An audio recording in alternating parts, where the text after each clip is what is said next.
Do you know how to get past a big fight with someone you care about? Because I've got info for coworkers, lovers, friends, family, filmmakers, and more. Lesson 1. People disagree and arguments happen, but there are ways to move past it. So it was July 2nd, 2012. We were in Pamplona, España, and we just finished the scene with our shoppers turned actresses. But as we packed up the equipment, 2 totally separate, explosive arguments happened within our crew, and one person stormed off. I ran him down and told him to meet us at 2:30 p.m. in the town square, so at least we had some way to meet back up after he'd cooled off. And another person yelled out that they were going to the park, and then they were both gone. And most of us were alone in Pamplona. I think the topics of the arguments are too personal to mention here. So let's just call both of these issues a mixture of poor expectations and unexpected reactions. But to fill the time, 2 of us that weren't arguing with each other filmed a scene that I called Daniel Loses His Backpack because it was a solo scene. Pamplona has a festival called Las Fiestas de San Fermín, or San Fermines, known in English as the Running of the Bulls, and people wear San Fermín costumes on that day. Obviously, we bought one to use in the film, but the families of 2 different cast members had made me promise we would not be there for the festival because a couple hundred people get injured every year. That meant Aaron was wearing this on a day that he technically wasn't supposed to be. God, you know those white guys that go around China wearing Chinese clothes? I'm that white guy. His backpack gets moved out of the way while he's off hitting on the Spanish women from Season 2, Episode 5, and he gets frustrated with his inability to find the backpack. Again, we used the real emotions from the argument that had just happened to help the scene of frustration and dejection feel real. But I wondered if it was really possible for a trip, a movie, and possibly even friendships and relationships to come crashing down so quickly. And I did everything I could to fix it. A few hours later, I was pushing everyone to apologize when we met back up. This one was tough. It took a total of 4 apologies, 2 people crying, 2 different handshakes, 6 hugs, and a full meal with dessert for all 4 of us in order to smooth everything over. But it worked. We managed to put the issues behind us. Now, it's important to note that no one changed anyone else's mind about anything we'd argued about. But we agreed to disagree and apologized for how we'd said or done what we had and reminded everyone that we had each other's best interests at heart and weren't trying to hurt anyone. We were working together toward a common goal that would help each of us. And so, because we'd just barely managed to fix things between each other, we were all able to board the train from Pamplona to Barcelona together that evening. It was yet another instance of disaster just barely avoided. I felt stretched to my wits' end at this point, but I was trying to stay positive instead of focusing on the problems. So while journaling on the train, I wrote, "I've begun to get the feeling this film will be much bigger than expected, and that it will be much longer and better as well. When we'd filmed quite a bit here in the first couple weeks, I thought we might push an hour, but by week 3, I wanted a full feature film. I want to have cameos from older name actors who can't find work anymore. I want to give back with this film, as well as promote myself and the company." So I had increasingly high hopes as we managed to get more and more of the film shot, despite the issues. However, when we arrived in Barcelona, we struggled to find a way to get to the room we'd booked. And I mean struggled. We started by going to the nearest hotel to ask for directions and to get a metro map. Not a bad first step in any major city. And that gave us the info we needed to get on a metro train to Plaza Catalunya. It was past 11 p.m. by the time we took that train, but once we arrived at Plaza Catalunya just after midnight, we found the train station was closed, and we had to wait for a bus to take us up to the hills, because it turns out our directions to get to our location only work during the day, because most trains and buses don't run 24/7. It was past 1 a.m. by the time a bus arrived that would take us where we needed to go, and it was just after 2 a.m. when we got off that bus and found ourselves on a college campus called Vila Universitaria.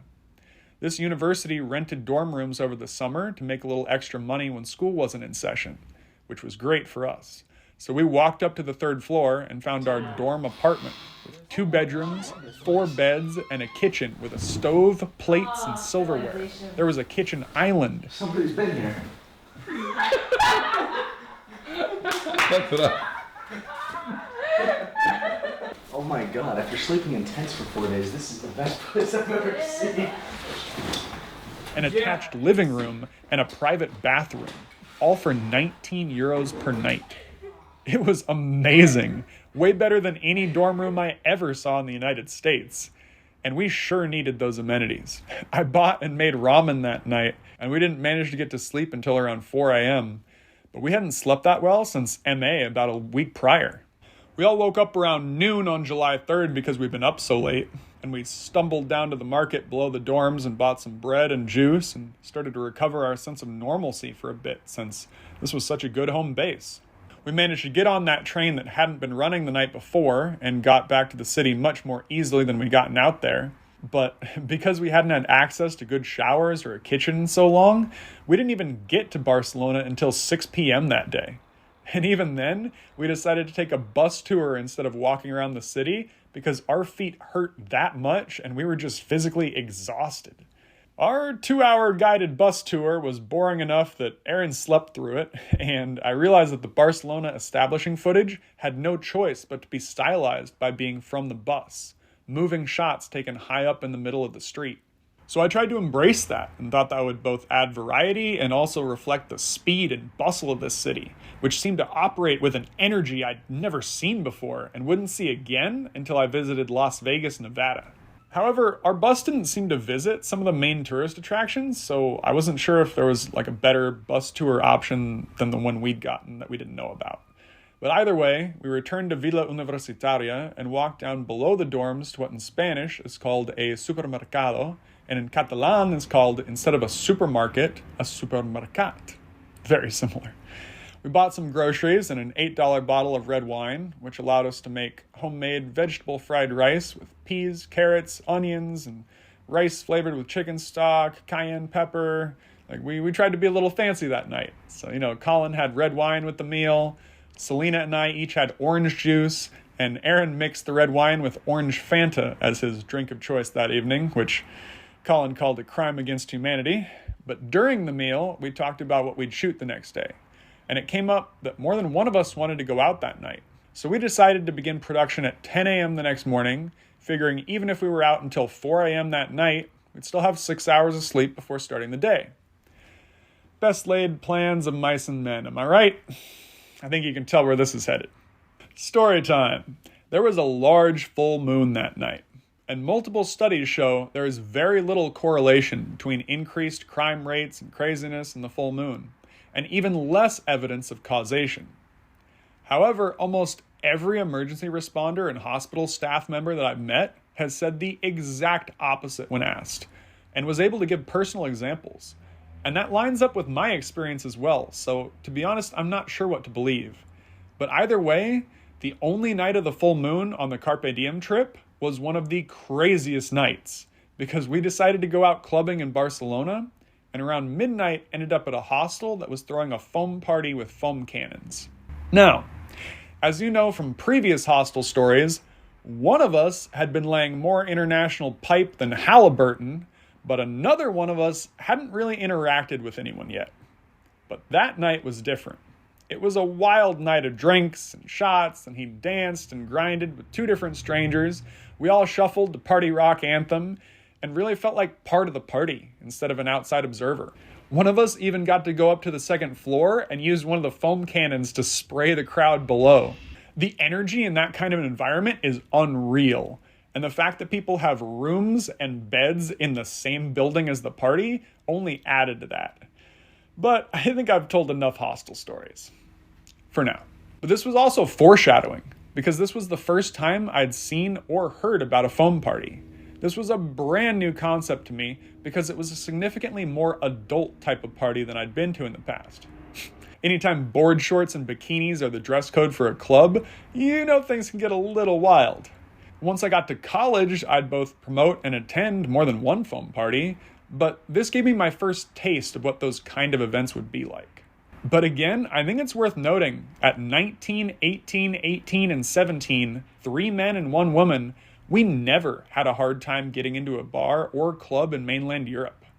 But at that point, I'd never been to anything other than one 16-plus club in the US back when I was in high school. so I didn't understand how much easier going out was in Europe than it is in the US. So our foam partiers didn't get back until 7 a.m., but passing out right away was not the move, because foam can get in your eyes and underneath your contacts. And 3 of us on this trip wore contacts. And one of those 3 woke up with an eye infection the next morning. But I'll be honest, none of us felt great. Even I noticed I seemed to be developing a bit of a cough from all the secondhand smoke we were around. At that time, cigarettes were still everywhere, even though smoking indoors had been made illegal in most European countries back in the mid-2000s. But we did not start at 10 a.m. on the 4th of July. We got our first shot of the day at 1 p.m.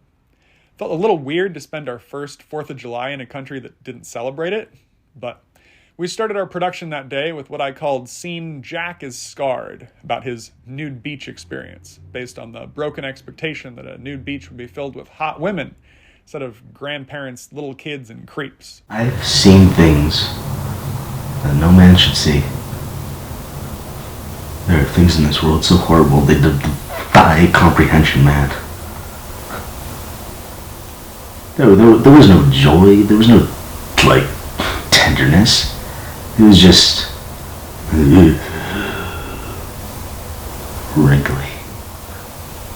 And then we shot scene 46, Eat at a Restaurant Part 1, about how we were hungry and wanted real food instead of just bread, which was very true to our real life situation. And after that, we shot scene 47, The Breakup, an emotional scene revealing that the future wasn't as set in stone as Ross and Julia had suspected. But with some of my favorite bloopers from the whole movie. I will never look at a woman's body the same way again.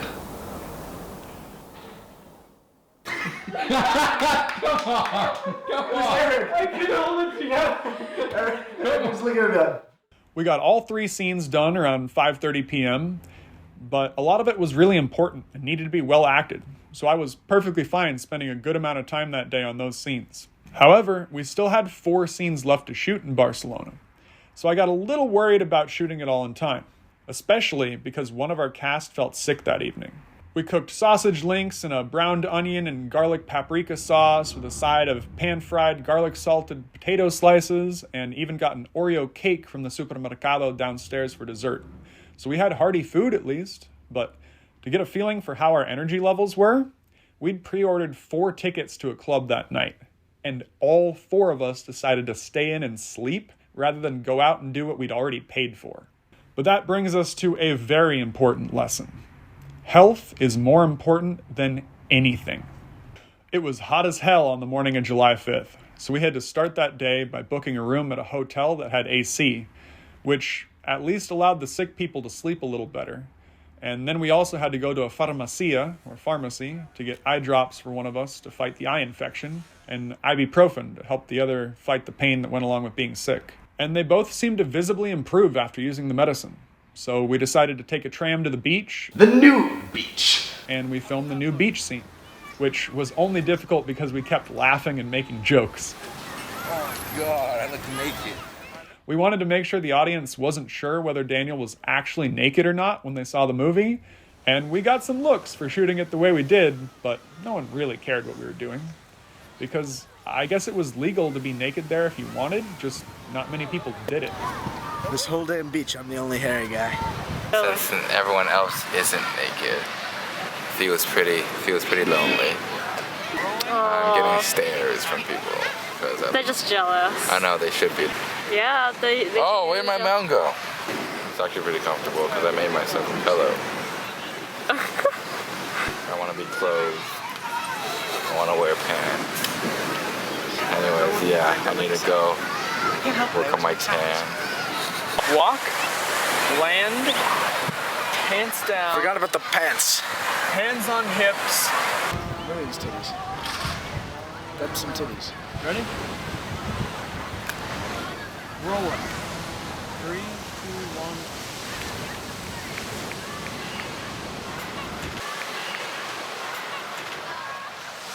That gets into a weird legal gray area, though, because although it's legal to record people doing things in public places, For example, Santa Monica Pier, Hollywood Boulevard, Times Square, and even clubs have 24/7 live streams of the people in those areas, showing everyone's faces whether you consent to be recorded or not. Because, scarily, legal right to privacy laws don't apply to public spaces. But it's not legal to record someone who's naked without their consent. So is it legal to record people who are naked in public? We just tried to make sure there weren't any naked people in the background of any of our shots because we really weren't sure of the answer to that. But after that, we shot Julia's solo scene for the second time, and it worked this time, and looked a lot better than it had when we tried it in Pamplona. I was glad to get a funny scene shot like the Nude Beach one, and glad that the Julia solo scene had gone better than before, but things took a turn for the worse around midnight, just as it hit July 6th. We almost couldn't finish the film because one of us got really sick. I'm talking fever, sweating, stomach cramps, vomiting, physically shaking. At one point, they were unconscious and drooling, unable to be woken up. And we'd all eaten and drank almost the exact same foods and drinks, and been in the same shared spaces with each other. But only one of us got sick like this, and we had no idea why. Was this food poisoning, a cold, influenza, or something worse? It didn't matter how much of the film we'd already shot, or how good it was. If an actor was too sick to act, this film, and perhaps this trip, would be forever unfinished. We were stuck in limbo, unable to film and unable to travel, and it really showed us just how fragile our life plans are. Think about your life while I talk about mine. Almost all of our plans hinge on this assumption that our health will remain stable and we'll be able to work as hard or harder than ever before. But everyone's health decreases as they age, and medical issues such as diabetes, high blood pressure, and liver disease can pop up because of the choices you make. And you'll either have to make changes or eventually let the consequences of your choices kill you.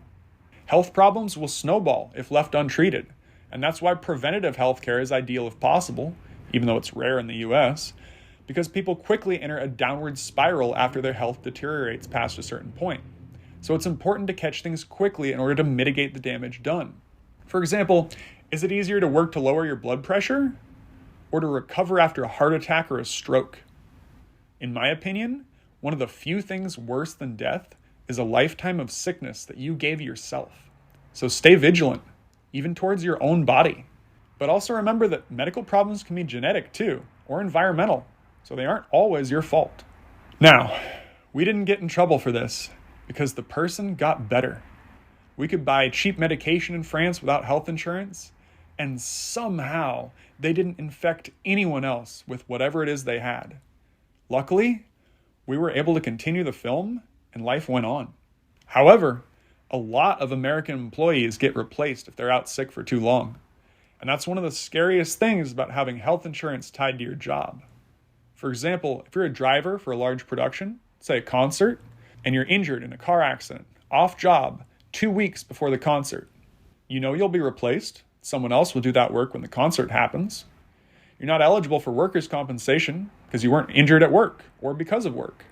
But your recovery will take months, and you can't work during that time, so you lose your job. A lot of people end up in a situation where the reason they've lost their health insurance is because they were too injured to be able to continue working. And then they're left both without income and without health insurance to get treatment so they'd be able to get back to making income. This vicious cycle is negative for everyone involved except one. The individual loses their livelihood and their autonomy. The state loses tax money because the individual no longer makes money. The taxpayer loses money going towards programs to pay for the individual to survive. The doctors lose money because they lose the individual as a patient. The only winning party here is that insurance company, which was paid for the duration of the time the individual worked, but does not have to pay out when the individual who paid in gets injured. It's my understanding we'd have a lot less need for government assistance programs if there weren't so many insurance policies like that. So be careful about relying on health insurance that's tied to your employment until you've read the fine print, because it's usually heavily weighted in favor of the insurance company. The only reason we didn't have a problem like this was because we didn't need health insurance in Spain. Lesson 3. If you act like prey, you'll get treated like prey. It's been my experience that helping people is usually dangerous, especially if they haven't asked for help. I've had to learn this lesson multiple times, but while trying to get some food for the sick people, I had an incident that day that reinforced this belief. Story time. One of us had a burning fever, so I left the hotel in a hurry, looking for a supermarket or store of some kind, and for the first time that trip, I left looking like prey, acting like a victim, and someone would try to take advantage of that. You see, if you walk with intention and purpose, seem to know where you're going, people will assume you're familiar with the area. And that's how I was able to roam the streets of Paris at 2 a.m. without issues. However, if you walk hurriedly, appearing nervous, retracing your steps, looking for something you can't find, people will assume you're lost, perhaps a foreigner to the area, and perhaps the best target, even at 12 noon in Barcelona. Someone saw an 18-year-old wearing American brands of clothing, running around nervously, not sure where to go, and probably thought they'd gotten lucky. Now, I managed to find a street vendor selling some fruit and got some food for the sick people. But on the way back, I found myself in an alley with the hotel maybe a half mile in front of me. But I wasn't alone. A man appeared at the other end of the alley, wearing dark pants and a black jacket with a hood. And I saw something open quickly in his hand as I heard the unmistakable click of a knife locking into place. Adrenaline rushed through my veins, but the thought of running from someone who was probably very familiar with the area seemed like a bad idea.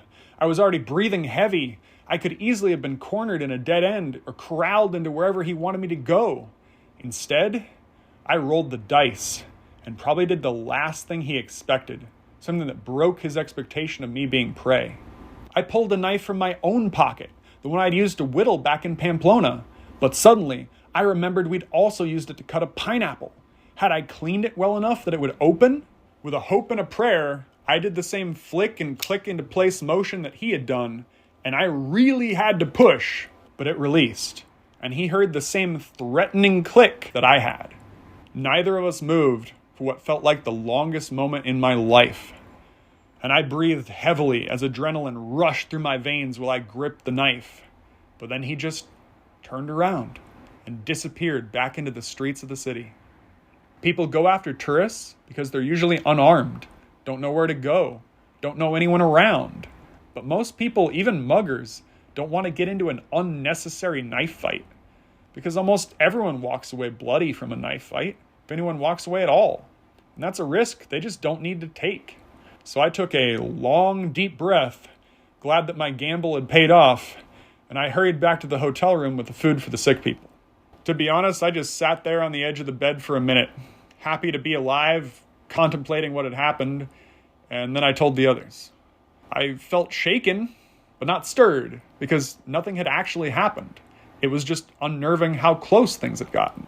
But some people look to escape reality when things get tough, and that night was a fantastic example of the phenomenon. Things had looked bleak that day. We didn't shoot anything for the film because 2 people were sick in different ways, and all we could do was wait for their immune systems to fight. We didn't know how long that would take, or if one of them was contagious, and on top of that, I'd had a knife pulled on me that day. So some of the crew decided to go out that night. And for anonymity, I'm going to call that crew J. Is J 1 person? 2? 3? I won't tell you that. But what I will tell you is that J took a bus, went into the city of Barcelona, found a strip club, paid the entrance fee, walked in, and acted like prey. You see, they'd never been to a strip club before, so they didn't know how to act, where to go, or what to do. And just as I had been targeted for not knowing what to do in a situation or where to go, the strippers saw this right away and targeted Jay in exactly the same way. The strippers saw that they didn't know how to act in a club, that they didn't know what they were doing, they'd never been there. So they zeroed in and got Jay to skip right past throwing singles and straight to spending money on lap dances, private rooms, and you can imagine what else. Then, after that was over, Jay went outside and found someone selling weed on the street and bought it while hoping that this wasn't an undercover cop. They tried to roll a joint for the first time ever, and although it came out terribly, they managed to smoke weed for the first time ever. all to distract from what was happening. You see, that night could have been possible in almost any major city we visited. But the only night it happened was when pressure or anxiety was higher than it had ever been on the trip. When things look grim, people take risks. And things were grim enough that Jay was willing to risk losing a lot of money in order to see some titties, and willing to risk jail time in Spain in order to try smoking weed.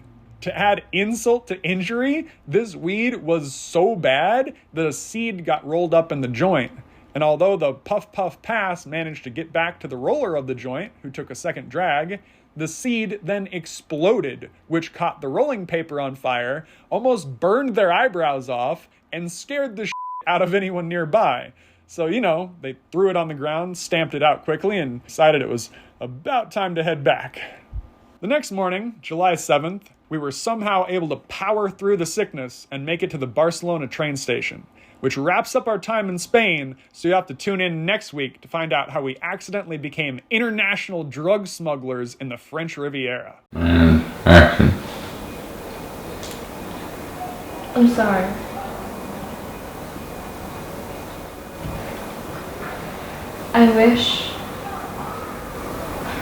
I really wish things could be different.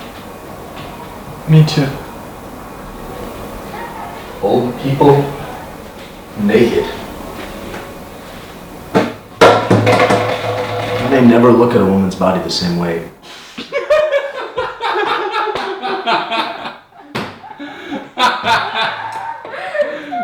Damn it. I kept a straight face. I know, I didn't. Oh, that was great. Ow. So close.